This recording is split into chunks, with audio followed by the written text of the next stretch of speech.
শিশু কিশোর কিশোরীদের মধ্যে যে সমস্যাগুলো দেখে তারা বা আমরা চিন্তিত হয়ে পড়ি, সেগুলো মেনলি কি হয়, সেগুলো হচ্ছে যে একটা পারসিস্টেন্ট অ্যাগ্রেশন তৈরি হয়।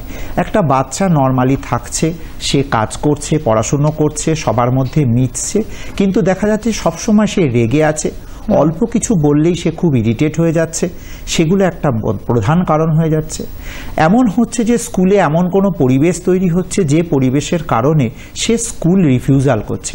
আগে যতটা ভালোভাবে স্কুলে যেতে পারতো বা চাইতো, এখন সে যেতে চাইছে না বা কোনোভাবেই তাকে স্কুলে বুঝিয়ে পাঠানো যাচ্ছে না।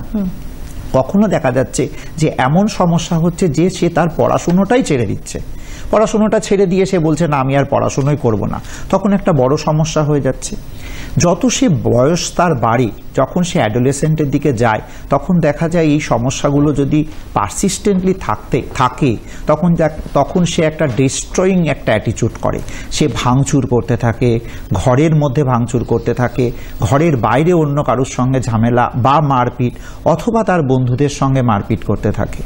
এবং এগুলো যদি প্রথম ওয়েতে, যে ঠিকঠাক ওয়েতে যদি একে ট্রিটমেন্ট না করা হয়, তখন দেখা যায় যে এ বিভিন্ন অ্যাডিকশানের সঙ্গে জড়িয়ে পড়ছে।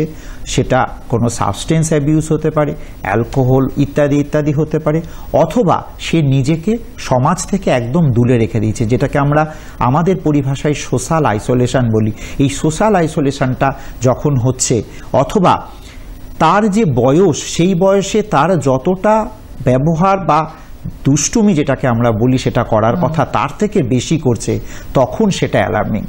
সবশেষে যেটা হয় যে এই কিশোর কিশোরীরা একটা সুইসাইডের দিকে চলে যায় এবং সেইটা তখন সেলফ হার্ম হয়।